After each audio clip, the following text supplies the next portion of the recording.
psicóloga, docente associada no Departamento de Psicologia da USP Ribeirão Preto, pós-doutora pela Universidade de Oxford, coordenadora do Gracias, Grupo de Antropologia em Contextos Islâmicos e Árabes, autora dos livros Performances Islâmicas em São Paulo, editora Terceira Via, Aquelas que vai estar mostrando. Haja, a experiência de peregrinar, a peregrinação à Meca. Só falei de dois, né? Pelo jeito. Editora Ambigrama, organizadora do livro Olhares Femininos sobre o Islã e Decolonialidade e Islã, diretora de documentários, entre eles Alá, Oxalá na Trilha Malê. Por favor. Já esqueci alguma coisa? Não, tá tudo certo. Tá tudo certo. Gente, boa noite. Assalamu alaikum wa rahmatullahi wa barakatuh. Né? Que a paz de Deus seja com todos vocês. Tem que usar o microfone? É só mudar aqui, não é isso? Tá. Queria, em primeiro lugar, agradecer o convite do Dr. Murad, né? E conhecer esse espaço maravilhoso, né? Gostei muito, né? De um espaço tão importante para a vida cultural, né? Tanto dos libaneses quanto dos não libaneses, né? Promover cultura, né? E educação é uma das coisas mais importantes que a gente precisa nesse país. Bom, eu sou a professora Franci Rose, né? Sou muçulmana há 10 anos.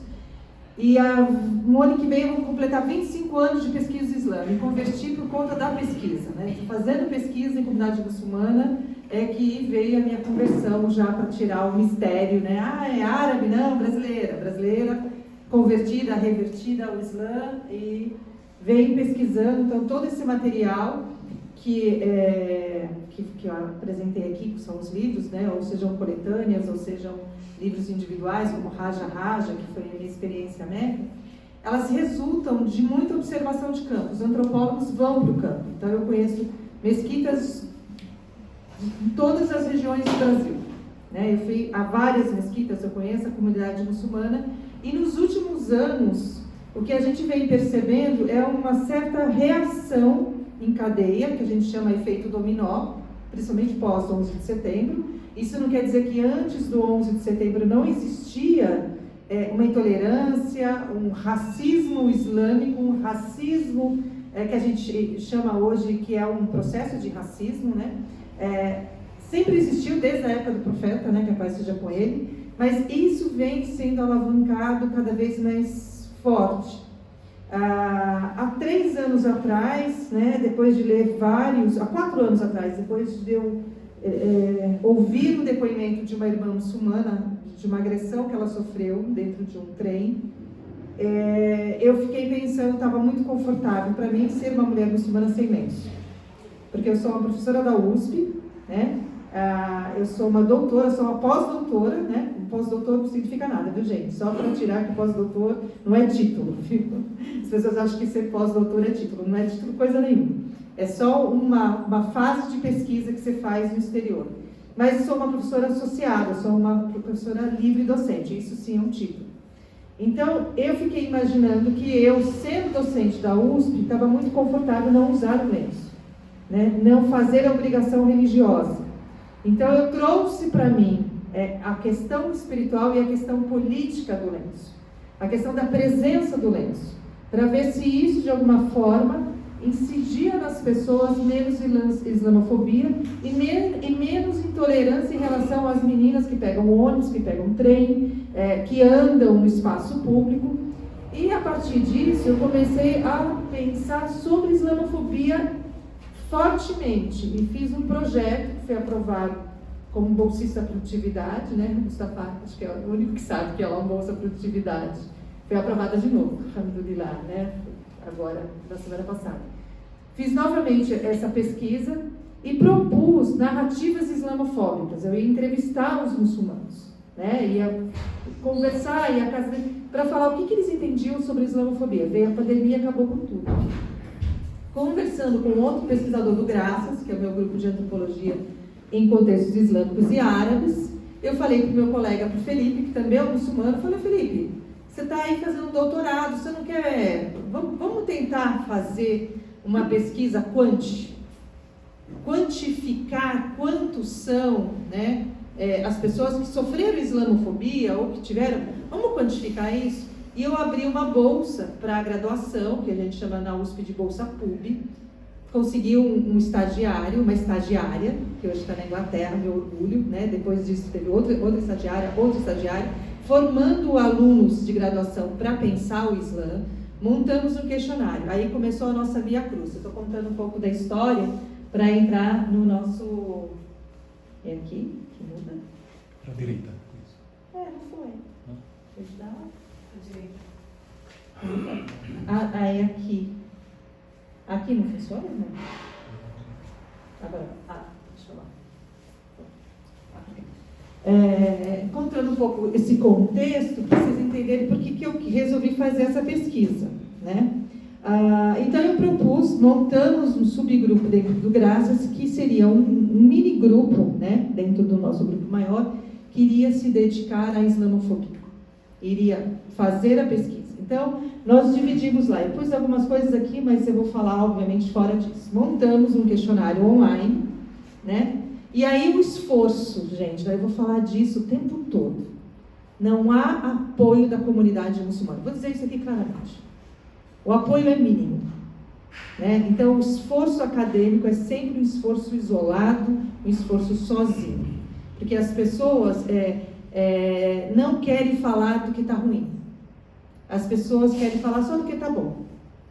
Então, não fala das coisas ruins. Não vamos falar de coisa ruim. Eu vi a palestra ainda há pouco, né? Que assim, que a gente tem que pensar, mudar o que a gente pensa. Mas se a gente não vai no problema, se a gente não vai na raiz, isso não muda.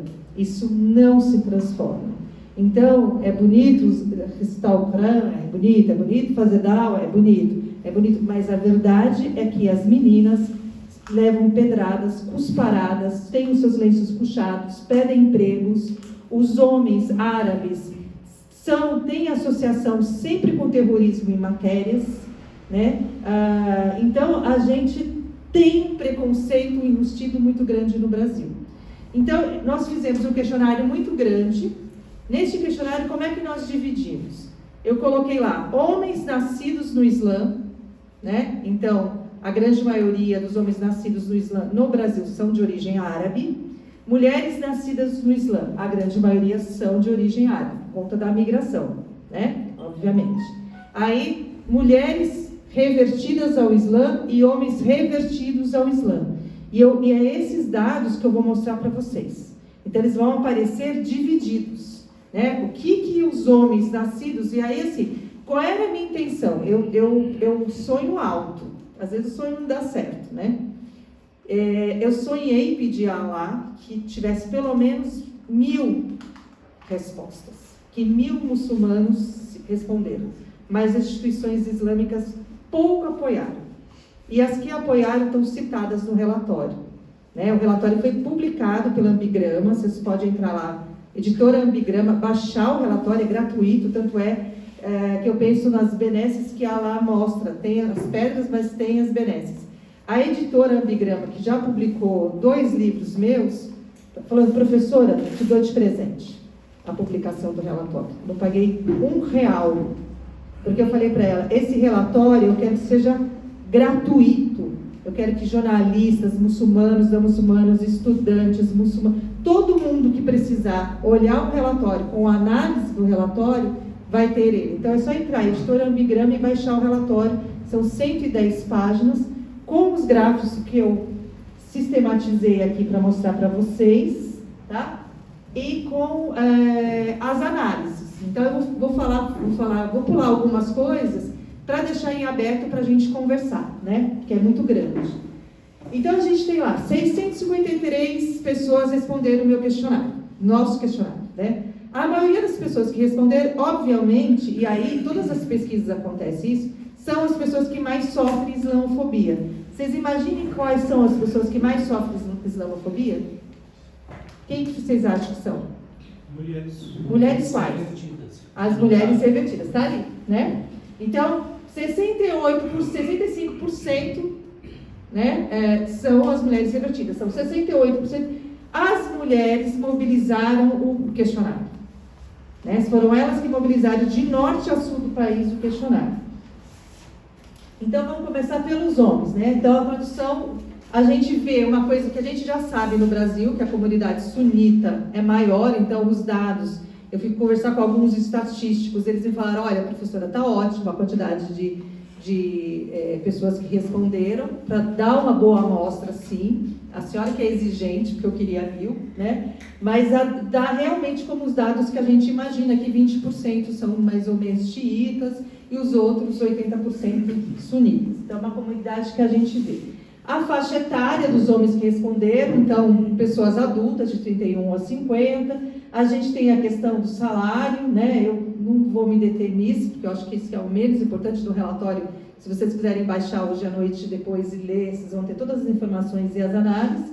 Região Sudeste é, obviamente, a região que tem mais muçulmanos, seguido da região Sul. Aí você tem um Nordeste crescente, tem um Centro-Oeste e um Norte, uma comunidade menor. O interessante vai estar na análise da reversão. Os homens revertem mais no Centro-Oeste e as mulheres mais no Nordeste. Então, a gente faz toda uma discussão a respeito disso. Né? Então, tem todo um trabalho aí que aparece. Né?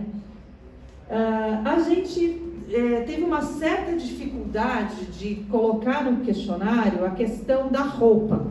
A gente coloca roupa árabe ou roupa islâmica. Né? É muito difícil. Por quê?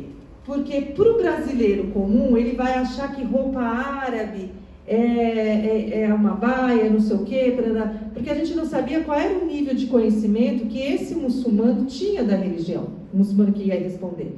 Então, a gente oscilou entre roupa árabe e roupa islâmica para ele definir. Então, a gente está chamando de uma roupa islâmica ou roupa árabe aqui, de forma equivocada, mas é porque como as pessoas se referem. Então, são os homens, né, vestidos com as jalabis, né, com as roupas compridas, sejam as mulheres de abaia, e aí a gente vai descrevendo. Então, discriminação de homens nascidos muçulmanos. A gente tem ali tem origem árabe, então a discriminação tem a ver com a nacionalidade. Relatou já ter sofrido, então já cai um pouquinho, sofreu discriminação étnico-racial baixa, e você tem um pouco acima de 50% o constrangimento por ser muçulmano. Então, a associação árabe sozinha, ela tem um relato, quando ela se associa com o muçulmano, ela tem uma outra verificação. Então, a gente vai vendo isso nas próprias respostas. Vamos ver como que aparece com os revertidos. Você vê que com os revertidos, né, aqui a questão, os sunitas, muito maior que os xiitas, vocês vão ver nas mulheres também essa divisão, né, que eu não vou tratar dela aqui. Aí a gente tem o que a gente chamou de ascendência europeia, os brancos, né, porque é a maneira como as pesquisas acabam identificando homens brancos, e aí a gente tem 13,8% de ascendência árabe que respondeu ao questionário, se dizem brasileiros, né, e não se dizem árabes, então por isso que tem essas diferenças. Né.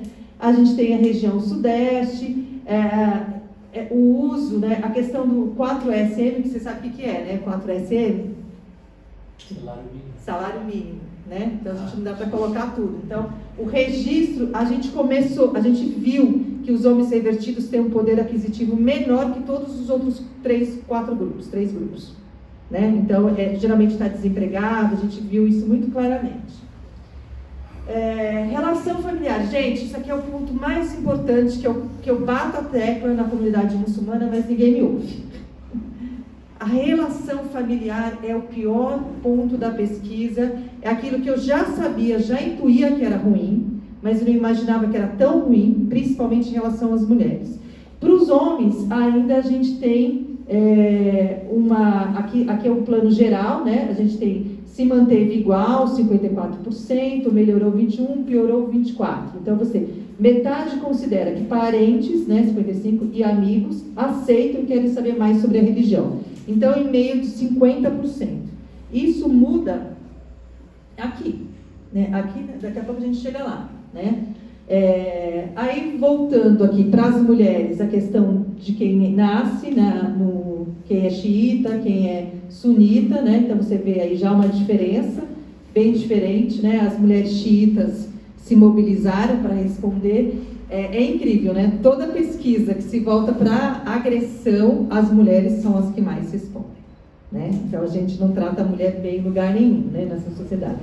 Então elas responderam bastante.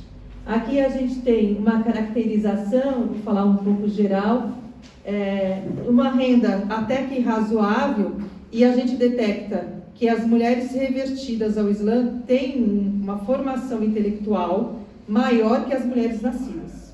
Então, você consegue ver a questão da intelectualidade, das academias. As mulheres de origem árabe, muçulmanas, elas muitas vezes não ascenderam ao nível superior, segundo a pesquisa, né? Aí você tem lá, mulheres nascidas. Como é que elas vão olhar? Discriminadas por sobrenome árabe, mais de 40%. Discriminação étnico-racial, quase 60%. Constrangimento devido à religião, tem menos de 20%. Usam vestimentas islâmicas diariamente, você tem lá mais de 60%. Professor, como é que você sempre definiu? Como se definiu o constrangimento? Para a gente ter uma noção. Então, o constrangimento, ele tá dentro de um... Às vezes, alguém faz algum comentário. O que vocês vão gostar muito de ler, é que eu não trouxe aqui, porque isso vai um curso, né? A gente teve um espaço que as pessoas escreviam. Por isso que o relatório demorou 1 ano para sair. Porque quando eu vi a quantidade de coisas, subhanallah, vou terminar no ano 2030. Porque eu tive que tabular 1 a 1 para os meus alunos de graduação. E aí tinham coisas que eu vou dizer para vocês, eu não conseguia ler. Porque era chocante. E eu passava para os meus alunos, ai gente, leia aí, vocês são psicólogos, vocês estão em formação, leia esse negócio aí. Porque eu me colocava no lugar daquela mulher, né? O Jornal da USP, para quem tiver uma curiosidade, não quer ler todo o relatório, o Jornal da USP fez uma matéria excelente, porque o Jornal da USP extraiu alguns dos relatos. Até inseticidas jogaram no rosto de irmã. As agressões de falar assim, e aí, você vai explodir quanto hoje? É o tempo todo, são os comentários, porque aí a gente joga, né? E aí a gente percebe que muitas não trabalham, né? As de origem árabe, nem todas trabalham. Então, o constrangimento na área de trabalho não vai aparecer tanto, mas quando você chega na revestida, espaço público. Constrangimento em espaço público é uma coisa assim assuntosa. Eu mesma já ouvi isso quando eu ia até a mesquita. Vai lá aprender a fazer bomba? O tempo todo. Eu falo assim, não, aí você vê que isso realmente, né, acontece. E é pesado. E aí eu fiz uma live essa semana com a Muna Obra, que é uma professora xiita do Rio de Janeiro. Ela falou assim, França, quando eu li o questionário, e depois quando eu li o relatório, né, ao final, eu falei, gente, eu sofri a vida inteira isso e eu não percebi que isso era uma violência. Eu naturalizei totalmente. Esse é o perigo, né?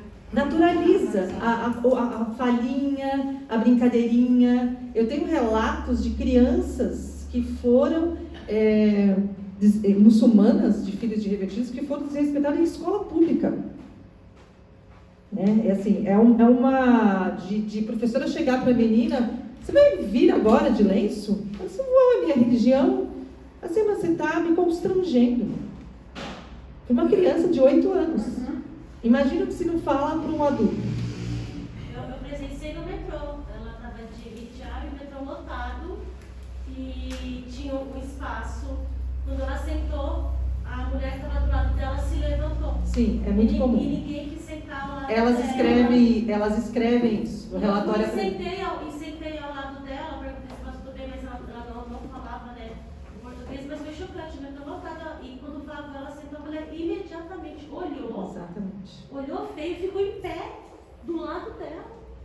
Para vagar um lugar para não sentar. Conforme, assim, hoje acontecer isso, sendo a segunda religião maior no mundo. E aí eu vou chegar lá, por que isso acontece?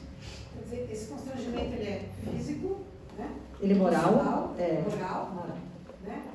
Psicológico e educacional. Sim. Por isso que no final do relatório, eu fiz uma coisa que eu tenho certeza, infelizmente, os muçulmanos não vão ler.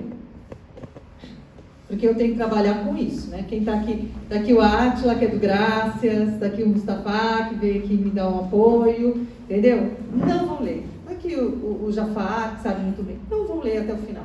E no final, o que eu faço no relatório? Eu coloco propostas para a comunidade muçulmana. Como é que a gente acaba com isso?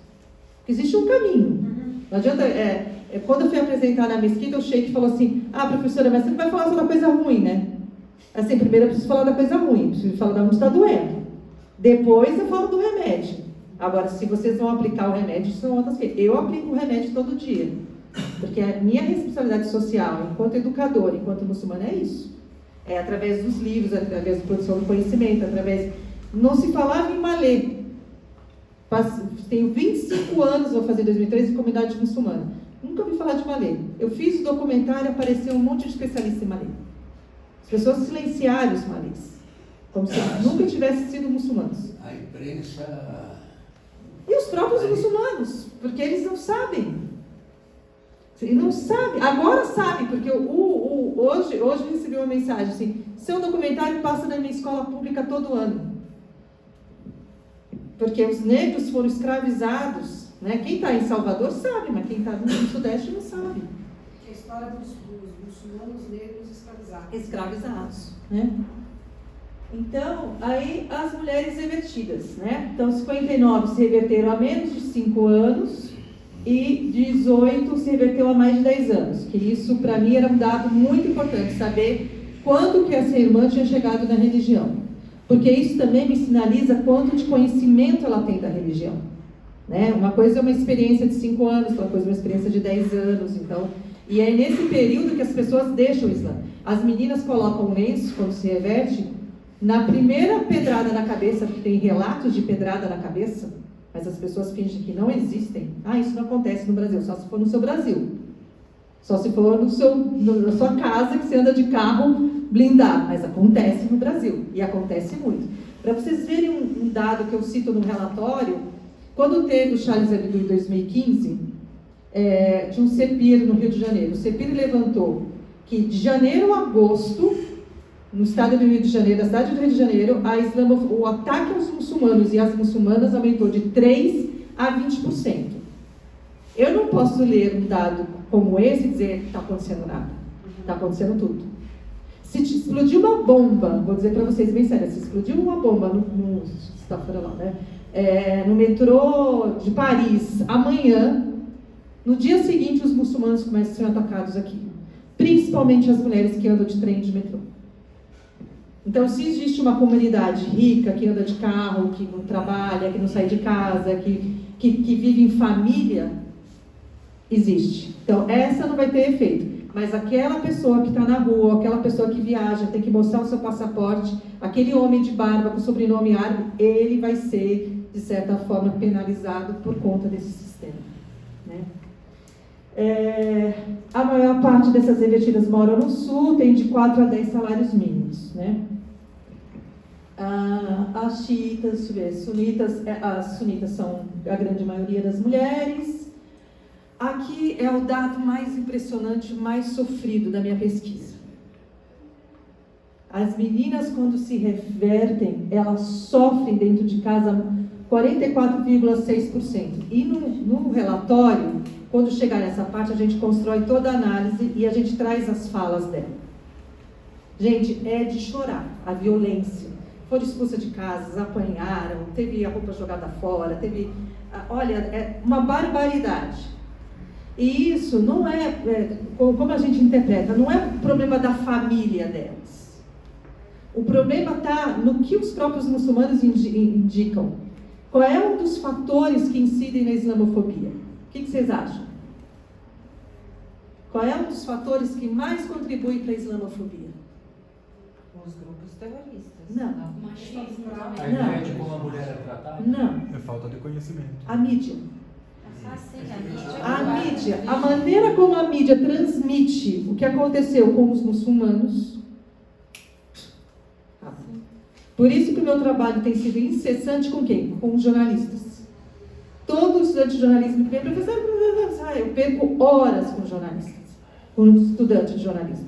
Assim. Agora, ontem, o jornal Globo me ligou, você, professora, precisa, que era sobre vestimenta no Catar, porque agora, né, aquela mídia ninja me colocou num grupo para assessorar eles para escrita, li todo o texto que eles vão publicar. Aí eu falei, não coloca assim, coloca assado. Então eu vou no texto, não, escreve assim, escreve assado, não é assim. Porque eu tenho conseguido construir um diálogo que é, a maneira como vocês escrevem vira contra a comunidade muçulmana. Como impacta?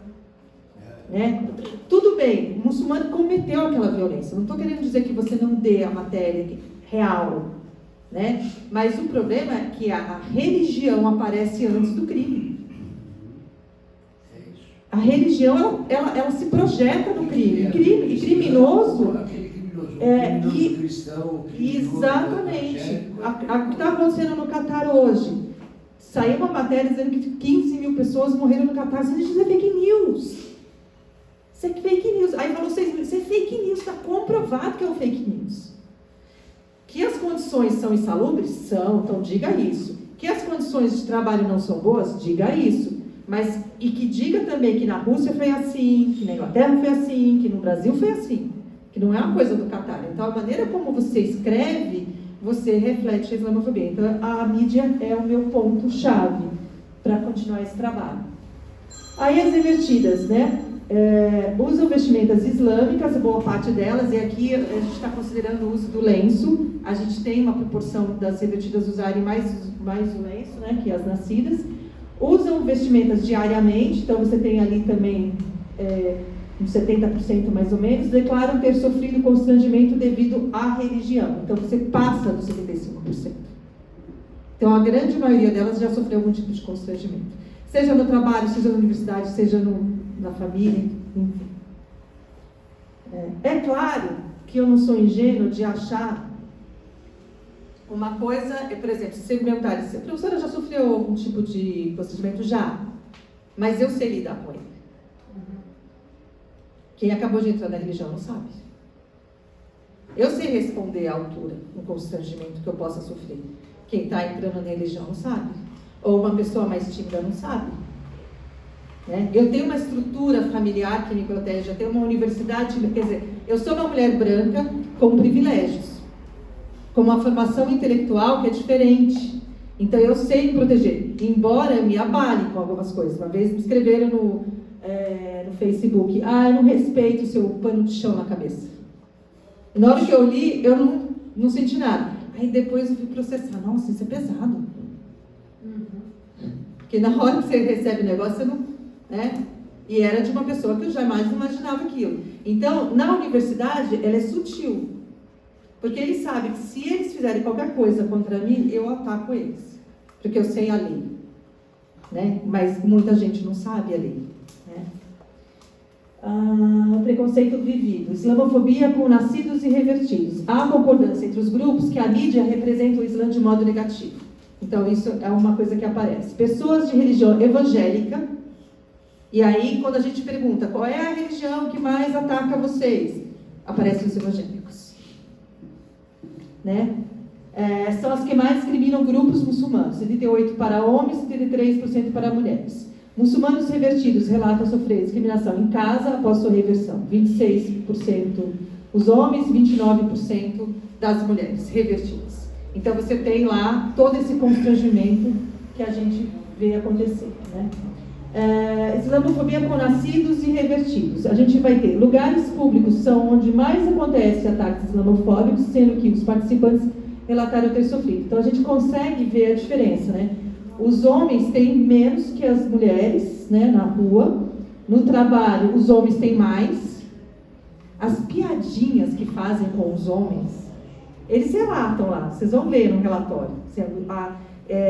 Eu dei uma limpadinha, né, porque às vezes o irmão que escreve, eu entendo o que ele está querendo dizer, né, então eu dei uma adaptadinha assim no texto para ficar claro, né, para o leitor o que ele estava querendo dizer. No trabalho, né, as mulheres um pouco menos, Na universidade, as mulheres voltam, né, para frente, né? Eu acompanhei um caso de uma menina que foi perseguida no TCC dela. Foi perseguida pelo docente. Né? Então, assim, o grande problema é que muitos muçulmanos, principalmente os revertidos, eles não sabem como lidar com isso. Né? É chocante, né, gente? Islamofobia com os nascidos e revertidos. Os participantes atribuem a violência sofrida principalmente à religião e à aparência. Então, eles sentem que falar que é muçulmano causa esse constrangimento e tá de lenço, né, como eu. Tipo de violência mais comum é verbal e moral, né, de fazer piadinha, homem-bomba, não sei o quê, e associar o Islã com tudo que é terrorismo. Esse é um dado que eu queria muito mostrar. Ninguém faz BO. Ninguém faz boletim de ocorrência. Se não tem boletim de ocorrência, é o que eu falo para os muçulmanos, não tem crime, não tem como agir.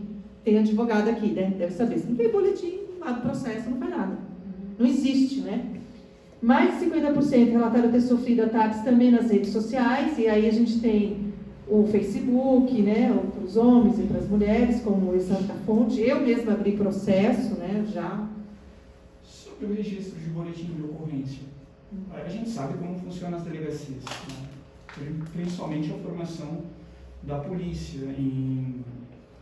o total descaso em relação a crimes de preconceito. Isso é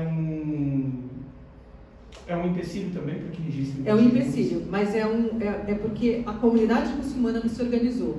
Eu, por exemplo, tenho uma delegada que foi minha aluna de ensino médio, que hoje é uma delegada, e todas as meninas que precisam ter algum assessoramento eu mando para ela, faz o boletim de ocorrência com ela. Então, todas as mulheres que me procuram, assim, liga para a Nádia, faz o boletim com ela. Você não vai passar por delegacia, você não vai ficar fazendo via cruz. Você liga para a doutora Nádia e faz com ela, como eu fiz. Né? O ano passado, pra vocês terem uma ideia, como a islamofobia em cima de mim, quer dizer, vem de tudo que é lado. A gente deu um curso sobre a Palestina. Eu, mais 4 professores de outras universidades. O sujeito que a gente teve que tirar da minha sala, online, ele escrevia para as universidades que eu ia falar. Ele me stalkeava, ele sabia onde eu ia falar, escrevia para o reitor da universidade, dizendo que eu era antissemita, que eu era não sei o quê, que eu era não sei o quê. E eu chegava na universidade, eu levava um choque. Assim, eu li a carta para o reitor. Fez isso 1, 2 vezes. Fiz lá o boletim de ocorrência, abri o processo. Ele está num processo agora de achar o IP dele, que eu não sei se é homem ou se é mulher. Aí o meu irmão, assim, com esse nome, usa o nome árabe para disfarçar, né? Aí o meu irmão falou assim, a única pessoa que tem esse nome é uma pessoa de 29 anos, um homem que mora em Brasília. Então, assim, isso são ações que tem que vir de quem? Da comunidade muçulmana. Aí eu peguei esse nome dessa delegada, mandei para a Nádia, apresentei para a Nádia, olha, aqui está o telefone da doutora Nádia, que é aqui de São Paulo, de Moema, e ela se pôs à disposição. Ela disse que se tiver crime, se ela tiver que trazer um infrator, ela vai colocar o lenço e vai atender o infrator. Né? Porque a Nádia é de origem árabe, embora não seja muçulmana, ela é de origem árabe. Então, assim, a gente tem mecanismos de resolver, não tenha vontade. A verdade é essa. Né? Por isso que as pessoas não me chamam para falar, porque eu já digo o português claro. Né? Então, isto... Senhor, diga, querido. ainda sobre o BO, que forma de ato que pode ser registrado nesse caso? Qualquer ato que você consiga provar de violência. Se eu fosse uma mulher que fiquei, sei lá, constrangida, fiquei mal, moralmente, por um olhar estranho, isso pode ser registrado? É muito difícil. É muito difícil. Mas agressões físicas, você perder um emprego, você tem que comprovar, né? Você tem que trazer algum dado específico. E você está acompanhado. Mas geralmente, por exemplo, situações de agressão, de empurrão, a coisa do emprego, se você for esperta, você consegue. Por exemplo, aquela irmã que foi fazer uma prova da OAB e que pediram para ela tirar o lenço. Eu disse, não tira o lenço. Não existe isso. E perdeu... Aquilo virou um processo. Ela ganhou o processo contra a OAB.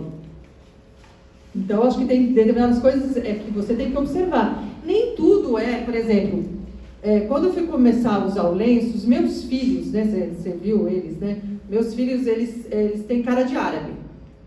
Mas eles não são árabes, eles têm cara de árabe, têm barba e tudo. E o que eu falei para os meus filhos, que não são muçulmanos, inshallah um dia? Eu falei assim, vocês vão ter problema de andar comigo, porque a partir do momento que vocês andarem comigo de lenço, todo mundo vai achar que é uma família árabe e muçulmana. Caso nenhum. O meu filho caçula diz assim, mãe, é muito engraçado, eu ando com você no shopping, todo mundo olha.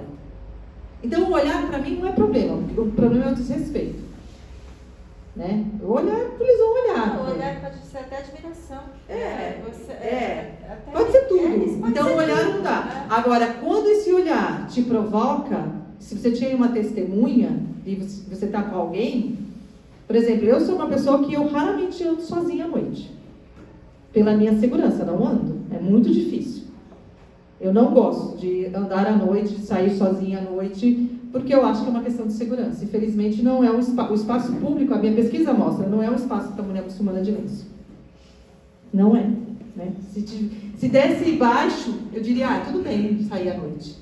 Mas não é. Se não é bom de dia, imagine à noite. Né? Sobre esses olhares, sim, existem olhares curiosos, olhares de admiração, mas assim, se eu estou imaginando uma mulher andando com câmera na cabeça, ela vai gravar um monte de olhares bem estranhos, exatamente. pesados. Mas, por exemplo, teve uma irmã que saiu da mesquita numa sexta-feira, foi pegar um ônibus. Ela sentou no banco da frente, assim, dois sujeitos começaram a bater no vidro. Terrorista, sai daí, terrorista. Ali, se ela pegasse uma testemunha e fosse para a delegacia, ela fazia um BO. Se ela fotografasse, se ela fizesse um vídeo, entendeu? É que na verdade... Gerar uma prova. Agora, o problema é que está sozinha. Tem medo. Então, às vezes a gente não consegue pelo BO, mas é importante, quando a coisa é muito clara e você tem como provar, que nem eu juntei todos os e-mails que esse sujeito me mandou. Eu juntei a carta que ele mandou para as universidades. Eu fui lá, eu levei tudo. O e-mail dele, tudo. A delegada montou tudo. Ela fez o encaminhamento todo. Então, assim, agressão online, ninguém fica impune hoje. O que você tem que copiar? Eu não sabia, eu perdi um processo para o Twitter, porque o meu advogado não sabia. Eu fui mal instruída. Mas eu fui muito atacada no Twitter. Era só pegar o URL, eu tinha printado as mensagens, não adianta printar só. Eu tinha printado, feito aquela nota notorial no cartório, mas tinha que ter o URL. E aí o juiz não deu ganho de causa para mim, porque não tinha esse URL. Que é aquele link do site que a gente precisa. Então, hoje, esse é processo ganho. Chega na Nádia, rapidinho você ganha isso. Né? Aí a gente tem lá 82% sofrem com os ataques xenofóbicos, não chegaram a procurar serviço de saúde mental. A gente foi olhar a saúde mental. Eu estou no departamento de psicologia, então a saúde mental é uma coisa importante. 73% contam ter sofrido com ataques, desde 88%, buscaram ajuda psicológica psiquiátrica. Teve mulher que não conseguiu mais colocar nisso. Tinha menina que depois de receber uma pedrada não conseguia sair de casa. Né? Em relação ao sofrimento vivido, são relatados raiva, tristeza, desânimo, sentimento de inferioridade e ansiedade. Eu passei bem rápido, né, gente, para a gente poder dialogar mesmo. Né? Sugestões à comunidade muçulmana. Então, no relatório, gente, eu descrevo item por item, porque o professor gosta de escrever. Eu fiz lá um parágrafo grande, já que a comunidade tem uma boa vontade, então, vamos lá, pesquisa acadêmica. Então, os muçulmanos têm a obrigação de incentivar pesquisador. Não dá para fazer uma pesquisa como essa, de uma importância como essa, não valorizar e não compartilhar e não falar para as pessoas responderem. Então, isso é um absurdo. Então, apoiar pesquisas acadêmicas. O Islã é ciência. Sem ciência, né? Qual é a religião que mais fala de ciência se não é o Islã? Se você não investe nos seus pesquisadores, em alguém que traz um dado para você, se você não chama os seus pesquisadores para falar, mas, gente, você não ganha nada. Ninguém fica mais rico para fazer pesquisa, fica mais pobre, mas mais rico não fica. Né? Ninguém ganha dinheiro vendendo livro. Ganha, já faz, você ganha rios de dinheiro. Ninguém ganha fazendo livro, gente. Só ganha trabalho, não ganha nada. Né? Não, eu vou mentir, eu ganhei R$200. com um deles. Depois vocês vão dizer qual foi o livro que eu ganhei R$200, acabou, né? Aí, investimento na pesquisa acadêmica, educação. Eu estou com uma aluna de doutorado que ela está revisando livros de história que falam sobre árabes e muçulmanos, Islã e muçulmanos. A gente tem que pegar esses livros de história e revisar, gente. Tem muita barbaridade nesses livros. Hoje um menino no Twitter falou: professora, recebi uma apostila do colégio, professora, é uma apostila islamofóbica. Eu falei: manda para mim. Manda para mim que eu escrevo um artigo em cima e mostro, aqui está errado. Né? Então tem uma tese que vai sair até o ano que vem, da Arjan Sadiq Ad, que está fazendo um trabalho. Então, o investimento nosso na educação. Né? Mídia. Se a gente tem um problema com a mídia, tem que fazer amizade com o pessoal da mídia. Tem que fazer... eu fiz um trabalho agora que eu não gosto de comentar, e que alguns muçulmanos certamente achariam um absurdo, e não sei o quê, não sei o que, assim, ó, ou eu faço ou vai sair pior. Então, uma ou outra. Que foi uma consultoria que eu fiz para um programa de humor, que chama Viking Colas, não sei se vocês conhecem, que agora acabou de lançar, que chama As Arábias. Foram 6 meses trabalhando, dando aula, explicando, isso não pode. Primeira aula que eu dei para os roteiristas é o que não pode. Não pode falar o nome do profeta, não pode livro sagrado, não pode falar dos hadiths, não pode isso, não pode brincar com aquilo, não pode... Agora, com a cultura, você falar da roupa, Alibaba, salams, né? Porque os árabes, independente de ser muçulmanos, falam salam aleikum. Né? Foi um trabalho exaustivo, que eu acho que dá maior relevância. Vamos fazer as piadas que eles querem fazer? Vamos fazer as piadas, quem assiste, quem quer. Mas lá eles não vão atacar nem os muçulmanos nem o Islã. Então, assim, então, se a gente não sair da bolha, a gente não avança nos trabalhos. O próprio Clone, né, quando me chamou no final do ano passado, a Globo, o que eles queriam? Eles queriam revisar o Clone, porque depois de 20 anos, tinham coisas que eram de 20 anos atrás. Chibatadas. Se vocês verem a última versão do Clone, não tem uma chibatada. Não existe. A gente conseguiu editar trechinho por trechinho. Eu fiquei ali no campo só islâmico. Tinha coisas que não dava. O cara chegou com 25 mulheres, que ele foi pro deserto, ganhou de herança. Então, que virava piada. Então, aquilo não tinha como mexer, porque tinha um roteiro, não sei o que, a novela está gravada. Mas aquilo que a gente tirou, vamos matar 25 carneiros. Gente, quem é que mata 25 carneiros porque o filho nasceu? Isso não é islâmico. Não é 25 carneiros que se mata. Então, assim, a gente começou a tirar algumas falas. Aquela cena clássica do tio Ali batendo na sobrinha. Tiramos aquela cena do tio batendo na sobrinha. Então, assim, é um trabalho ali sistemático de formiguinha, conversando com esse pessoal da mídia. Atenção jurídica. A ANAGE tem feito um trabalho muito importante. Só que a ANAGE, como a ANAGE mesmo diz, né, trabalha para o coletivo. Não trabalha para aquela muçulmana que não tem como ter um acesso jurídico. Como a gente faz? Quem pode, gente? Paga um advogado. Estou falando da minha realidade, mas a realidade da irmã que está ali não existe. Então eu falo assim, bom, atenção jurídica. Comunidade precisa ter uma assessoria jurídica para muçulmano que sofre violência. Porque senão não vai para frente. Atendimento psicológico. Não adianta montar grupo bonito no Instagram, com frases bonitas, com... como é que eu gosto de falar? Coach islâmico não serve para nada. Eu não quero coach islâmico. Eu não preciso de coach islâmico. Eu preciso de alguém que saiba a teoria islâmica. Então, essa psicologia mal usada de frases bonitas, vamos pensar bonito. Não. Tem gente com sofrimento psíquico, que foi violentada na rua. Precisa de atendimento. Você imagina se você tiver um núcleo em cada mesquita de atendimento, de assessoramento. É possível, nós temos tanto advogado, a gente tem tanto psicólogo, gente. Não é possível que um advogado, um psicólogo não faça o que a doutora Jihad, vocês conhecem a doutora Jihad, né? Que a doutora Jihad faz. Porque toda sexta-feira ela está no Paris atendendo quem? Os imigrantes. Será que não tem uma psicóloga que faça um atendimento clínico? Ela estava com a gente. A doutora Girardi é fantástica. Aliás, no pico da pandemia, quando o teste de PCR era muito caro, R$200, estava gratuito na Mesquita Brasil. Não vai ser possível assessoria jurídica para as pessoas? É lógico que não dá para atender todo mundo. Mas vamos lá colocar, com essa pesquisa a gente sabe que ganha 3 salários mínimos, vê lá a renda das pessoas, as pessoas próprias, enfim, gente, é uma questão de vontade.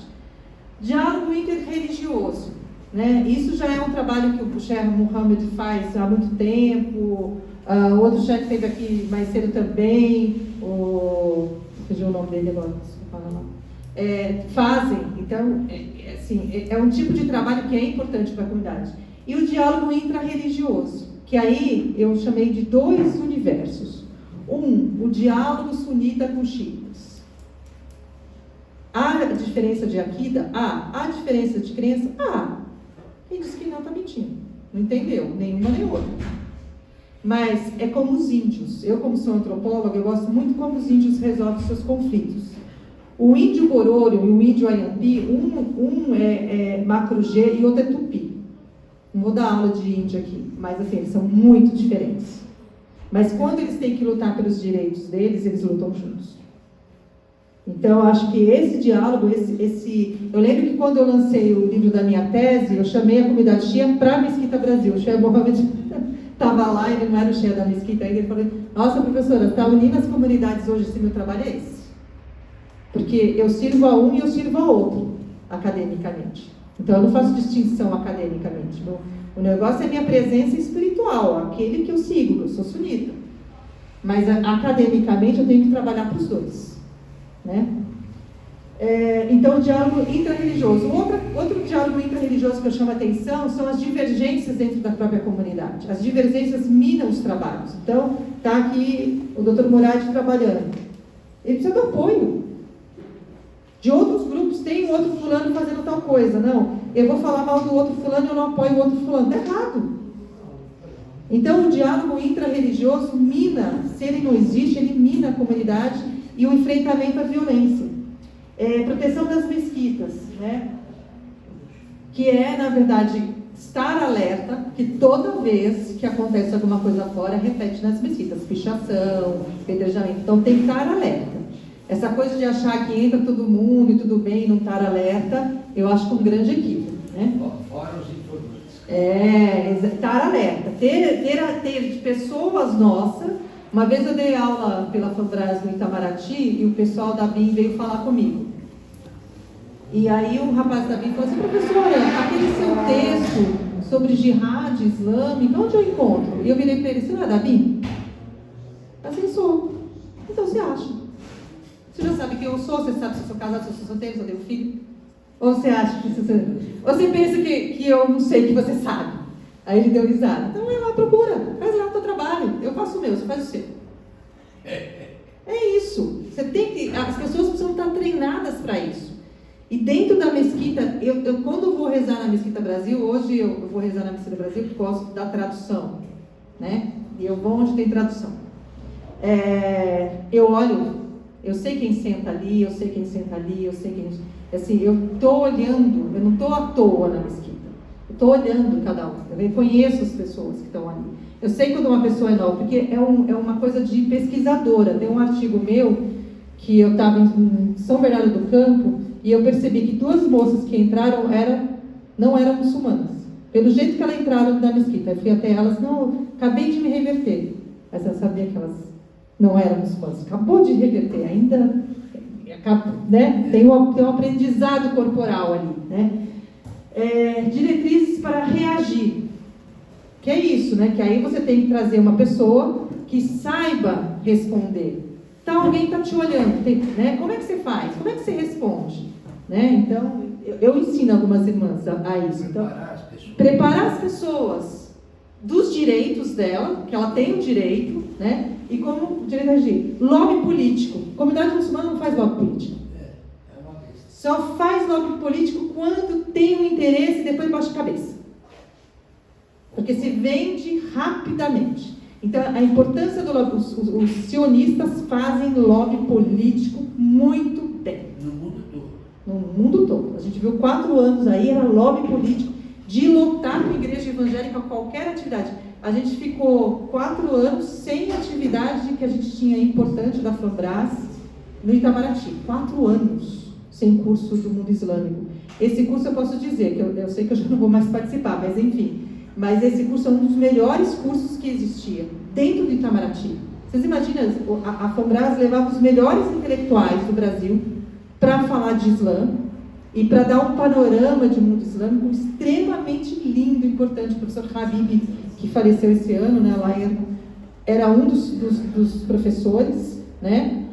Tive a gratidão de trabalhar com ele. E assim, não teve. Os 4 anos, desde que o Temer tomou posse, acabou o curso. O Temer acabou. Acabou. Retirou tudo. Né? Na verdade, foi uma orientação, acho que dada para a Fambras para recuar. E aí o que veio depois, esquece, porque aí muçulmano já não existia, né?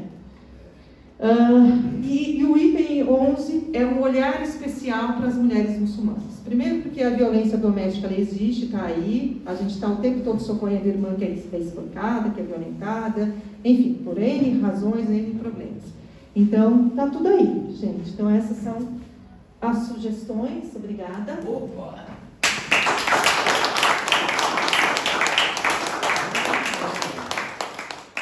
Desculpa ter corrido, né? Falando. Perguntas? Falar, deixa eu lá. Professora, obrigado pela sua palestra. Eu já dei uma vista grossa aí no relatório. Eu não tive a sorte de participar do relatório porque eu acabei de entrar no Graças, mas eu espero poder participar dos outros trabalhos futuros, inshallah. Eu achei muito importante, principalmente as sugestões, e eu acho que é muito óbvio o que você fala, principalmente de sugestões, como a gente superar isso.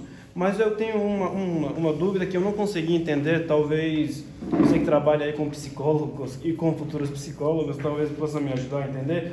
Por que a gente tem esse vício de ter que falar só do que é bom?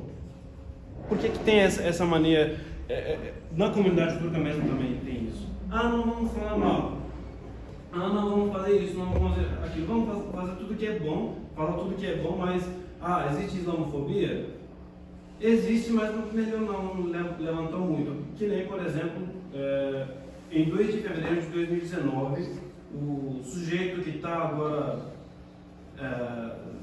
bem recluso, enfim, eu não vou citar, não vou fazer muita alusão a ele, publicou um vídeo em que uma mulher estava sendo apedrejada, dizendo que os muçulmanos iam trazer a lei de Sharia, a aberração da lei de Sharia para o Ocidente e invadir o Ocidente, né?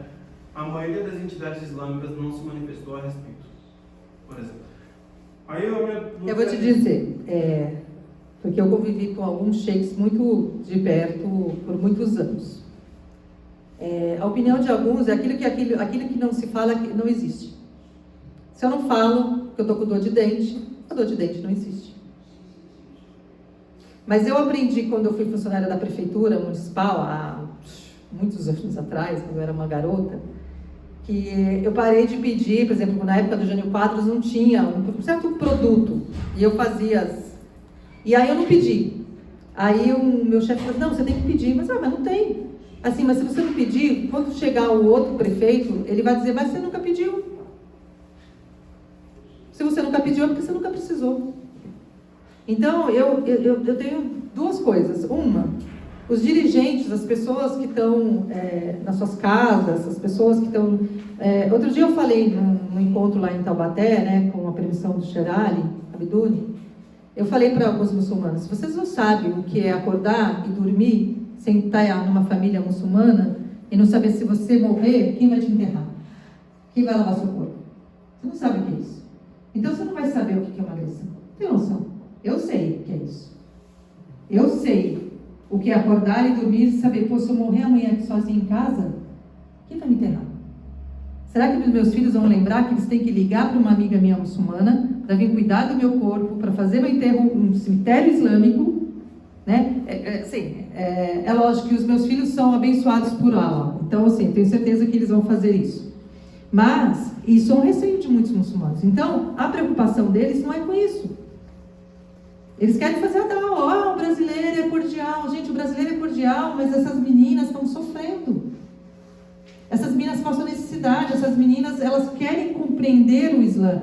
E aí, assim, muitas vezes eu vou à mesquita e aí eu rezo. Aí alguém olha para mim, brasileira? Aí eu respondo, muçulmana.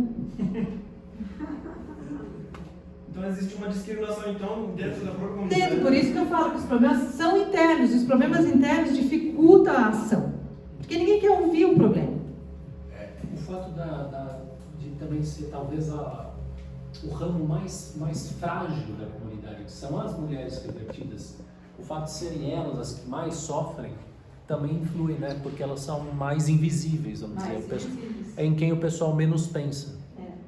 Né, no geral. E tem menos trabalhos. E aí, assim, o que acontece? Eu sou mulher, para onde elas recorrem? Exato. E aí, se eu falo, a professora é feminista, a professora gosta de encrenca, a professora não sei o que lá, a professora não sei o que. Você, não, a professora estuda jurisprudência. A professora lê, a professora não foi para trás. Tudo bem, o professor Tariq Ramadan foi preso, mas o professor Tariq Ramadan, quem conhece ele sem as acusações que ele teve depois, que aí é ele com Deus, ele com a justiça, não tem nada a ver comigo, é um homem de muito conhecimento, teológico, inclusive. Né? Então, quando eu lembro que uma certa vez a gente foi discutir, por exemplo, uma mussala. Você sabia que no Brasil tem gente que acha que uma mussala ou uma mesquita não pode ser administrada por uma mulher? Você sabia disso? Eu imagino. Tem homens que acham que uma mulher não pode administrar uma mussala ou uma mesquita. Eu disse, gente, de onde vocês tiraram isso? Não, porque o Hadith do Profeta. Você não leu o Hadith do Profeta. Você não leu o Hadith do Profeta. Ah, mas se um sheik falar... Quantos sheiks você quer? Eu trago 10 sheiks. Porque não é possível que ele não estudou o que eu estudei. Então, o que a gente tem é uma manipulação do patriarcado. E aí, quando eu falo isso, eu sou feminista. Não, gente, é porque o Islã é simples. Então, não tem vontade. Vamos falar de coisa boa, porque falar de coisa boa não incomoda. Por exemplo, é lógico que algumas pessoas aqui podem estar incomodadas, porque eu estou falando de coisas ruins. Quer falar de coisa boa? Vai assistir a Ruth Bandusher, o Muhammad Al-Bukai, que é a pessoa mais iluminada para melhorar o coração de cada um de nós. Não chega que tem que falar coisa boa. Eu tenho que falar da pesquisa, eu tenho que falar de resultado, eu tenho que falar das coisas ruins. Mas eu tenho que falar de coisas ruins trazendo propostas. Como é que a gente enfrenta? Com educação, tendo paciência, atendendo as pessoas, fazendo divulgação. Tinha um grupo muito interessante que nasceu nos Estados Unidos, chamado Mais Jihad, que eu participei em um certo tempo, mas aqui no Brasil não foi muito para frente. Eles iam para a prefeitura de São Paulo, para a prefeitura, né? E eles conseguiam colocar, por exemplo, um cartaz nos ônibus falando do Islã, assim, sabe? Mulher, família muçulmana, isso muito nos Estados Unidos. Então as pessoas olhavam para aquilo, olha, os muçulmanos, se familiarizavam. Os estudantes estrangeiros que chegam na USP de Ribeirão Preto, eles ficam sabendo, não, tem uma professora muçulmana, vai procurá-la. Ela sabe onde reza, Então, assim, você vira uma referência, um ponto. Então, assim, se você consegue construir alguns espaços, essas pessoas vêm até você. Então, é simples. Instituições islâmicas, todo mundo fala assim, olha, vai fazer um trabalho. Claro, cada um tem um trabalho importante. Mas o trabalho ele não é de base. Não adianta converter pessoas só. Porque a fé, ela vem com conhecimento. O conhecimento tem que ser ensinado. Né? E outra coisa que uma última ressalva é essa questão da discriminação que você citou, né? A brasileira, né? Pergunta brasileira. Eu sofri alguns casos, não tantos, mas inclusive um deles foi para o relatório de islamofobia nas redes sociais e eu vi uma má disposição de próprios muçulmanos em relação a agir junto comigo para denunciar o sujeito que usou diferentes contas para me atacar. Enquanto cristãos, judeus, amigos que eram cristãos e judeus, agiram mais rápido e se mobilizaram mais rápido do que os próprios muçulmanos. Né? E eu vi a má disposição em um dos comentários, inclusive, eu não vou citar quem foi, então não sei por qual motivo. É que a gente tem dois problemas, Atlas, que a gente tem que enfrentar com seriedade. Um é um problema interno, das diferenças. Né? Eu, como sou antropóloga, e tudo que eu aprendi sobre o Islã, eu não deixo de dizer, eu aprendi com os árabes. O que eu sei do Islã, eu devo aos árabes. Eu sou muçulmano hoje por conta dos árabes, porque eu fui recebida pelos árabes, eu fui atendida pelos árabes, né? Então, assim, eu tenho um amor pelos árabes. Só não aprendi o árabe, né? Assim, tô a vida inteira estudando árabe, mas assim, inshallah. Mas assim, eu como antropóloga consigo ver as diferenças. Então, você é turco, mas eu só consegui me converter quando fui para a Turquia. Porque eu achei que a Turquia, quando ela pratica a religião, ela é diferente. Ela tem uma coisa diferente. Né? No Egito eu não vou entrar, né? Não adianta fazer essa cara porque eu não vou entrar no Egito.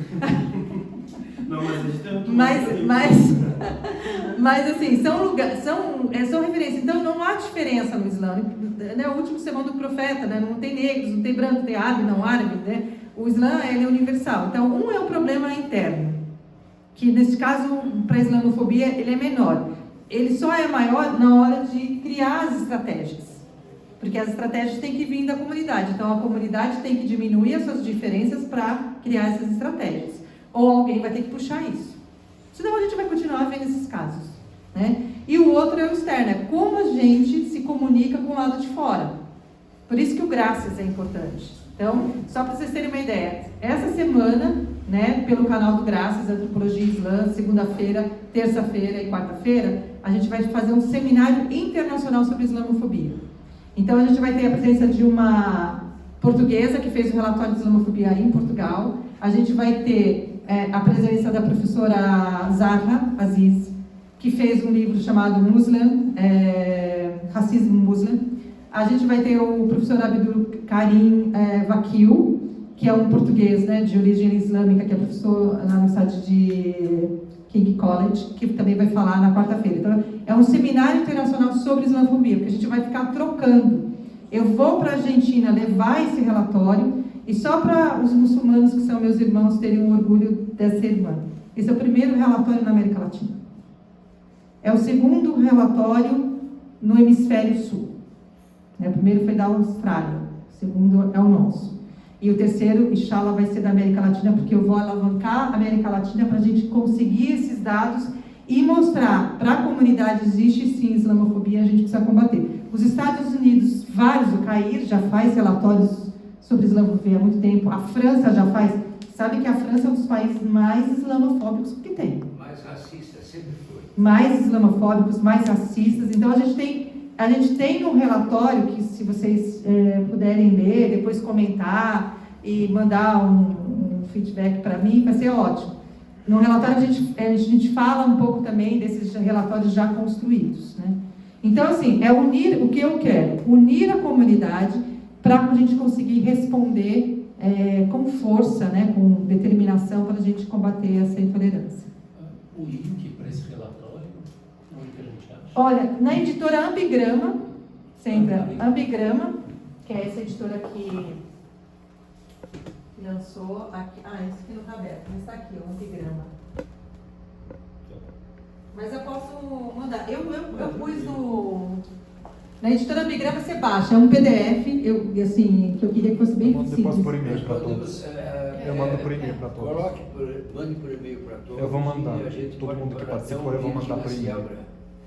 Vou colocar. Tem a Cielbra eclética, tem essa parte da Cielbra de estudos, pesquisas. Não, acho que é importante divulgar e as pessoas poderem colaborar. Eu acho que assim, uma questão de união para a gente poder fazer ações. Eu estou super disponível para isso. Bom, boa noite a todos novamente. Nós aqui, depois da maratona, jornada, hoje foram várias palestras, mas palestras muito interessantes e que nos enriqueceram bastante. Agradeço a doutora Franciose pelo convite, aceito. Foi muito importante para nós. E aqui é um espaço que eu acho que está aberto a todas as formas. E agradeço a todos aqui que participaram, inclusive os expositores também. Amanhã a gente vai fazer, amanhã vamos fazer uma dinâmica diferente. São 4 palestras somente, depois vamos ter aí um show com o cantor Akiki, né? O cantor Akiki, o bailarino, o dançarino Muhammad, e vamos ter uma confraternização muito boa, que vai ser feita aqui na Avenida Indianópolis mesmo. Nós vamos ocupar a Avenida Indianópolis amanhã, encerrando as palestras de hoje. Eu quero agradecer e só colocar uma observaçãozinha pequena, que nada acontece por acaso. Nós estávamos comentando, e quando era vereador, que ainda tem muitos projetos que estão arquivados, escola integral, essas coisas todas. Isso aí já foi apresentado há mais de 20 anos. Só agora que o pessoal acordou, agora que alguém está fazendo alguma coisa. Quer dizer, as coisas demoram muito no Brasil. O que acontece fora do Brasil vai voltar a acontecer aqui 20, 30, 40, 50 anos depois. Parabéns pelo seu trabalho. É um trabalho bem avançado e importante para todos nós. E hoje, pelas pesquisas mesmo, nós temos visto que 70% a 80% das conversões são de mulheres. E de homens é 20% ou 30%. Obrigado a todos aí. Nós estamos encerrando o dia 19, amanhã tem mais.